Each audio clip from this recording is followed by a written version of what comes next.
Hey everybody, just a quick announcement before this video. We've got a Sojourn Easter sale running from today, March 29th to Easter Sunday, April 5th. And for that sale, we are reducing the cost of the fantastic Guinevere cross-section down to the $5 tier, where you can get not only that to download and keep, but also every episode of the Sojourn released so far, and all of the Sojourn wallpaper packs, including the brand new one which drops today, which you can see a preview of on the screen right now. This is our last little funding push before production starts on the second half of Season 2 in a couple of weeks, so please do support us if you can. Even if you only pledge $5 for 1 month, you can download everything to keep. As always, thank you all for your support, and please enjoy the video.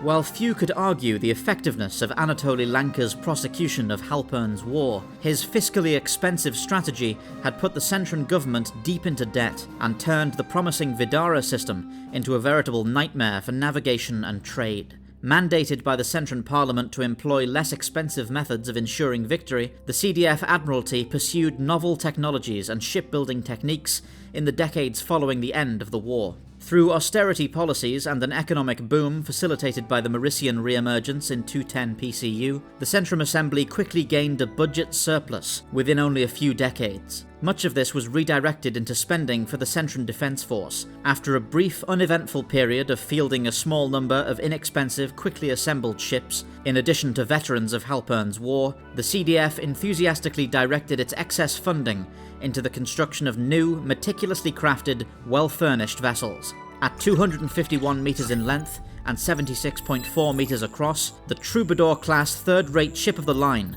more closely resembled the second rates of Halpern's war than its predecessor.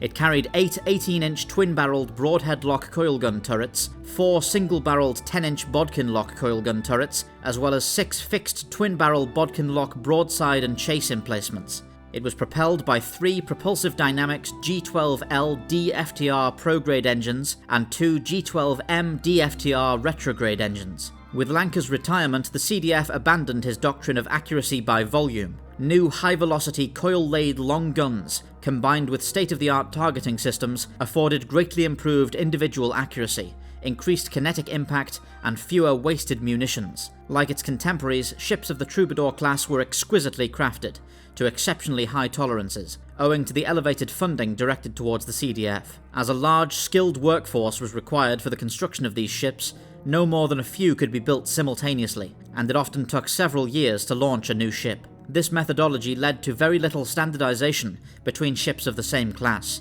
as KDFY favored building the next ship to be superior to the previous one. The CSV Troubadour, laid down during Abington Zander's premiership, actually shared almost no internal component design with the last ship of the class, the CSV Hadamus, commissioned in 283 PCU, several decades after the lead ship's retirement. The immediate drawback to this approach was complications in maintenance and supply lines. The manufacture of necessary components were often sunsetted immediately after they were deemed obsolete, and almost none of them were off the shelf. Replacement parts would regularly need to be fabricated on site and in low volumes, making these ships exceptionally expensive to operate. This cost was spun by the CDF and by Conservatives in Parliament as an investment in the Centran economy, though it was criticised as wasteful spending by opposition parties. The third rates were widely viewed as particularly comfortable assignments for CDF personnel, as was characteristic of the expansion-era CDF. They were furnished with lavish, plush interiors, incorporating faux wood, upholstery and vinyl tiling. The crew quarters were particularly spacious, affording individual privacy and recreational facilities only paralleled by large fleet tenders and forts. Built during a time of peace and relative economic prosperity, with no peer adversaries, the third rates contributed to the CDF doctrine of fleet in being. Being the most powerful armed warships fielded by any force, their mere presence in a system would serve as a morale boost for garrisoned military personnel and civilians, as well as a deterrent from illegal activity. A Troubadour's primary mission was to be paraded around Tantalus, acting as the CDF's foremost public interface. Travelling from port to port, they would engage in docking and launch ceremonies, which were folded in with naval recruitment drives, humanitarian aid missions, and guided tours of their impressive interiors. Though built with the considerations of a peacetime enforcer, ships of the class still distinguished themselves in battle. Their first action would come in 215 PCU, as part of the hunt for the notorious robber baron, disgraced Governor Edmund Roxburgh. Having fled the provost with a number of armed ships, he attached himself to a large convoy passing from Axius to Valeria Cebus. Now beyond the provost's capabilities, the task of securing his arrest fell to the CDF. Already underway on the same trade lane, Captain Eric Leemans of the CSV Hereward took it upon himself to deal with the vagabonds before the Admiralty could assemble a task force.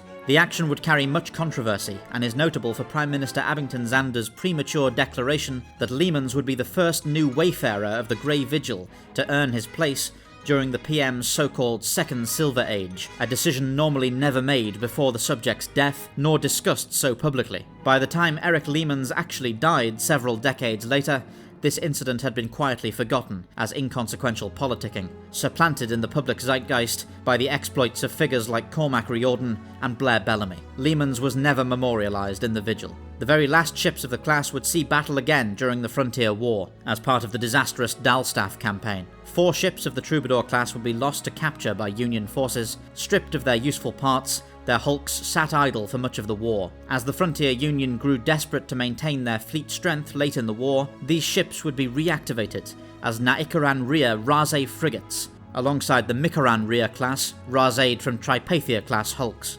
The Troubadour Class Third-Rate Ship of the line was among the last enduring remnants of a bygone age, standing as a symbol of an age of heroes, remembered by those who lived it as a time of splendour which has since slipped away, and by the next generation as a time whose debts must now be paid, in strife and in suffering.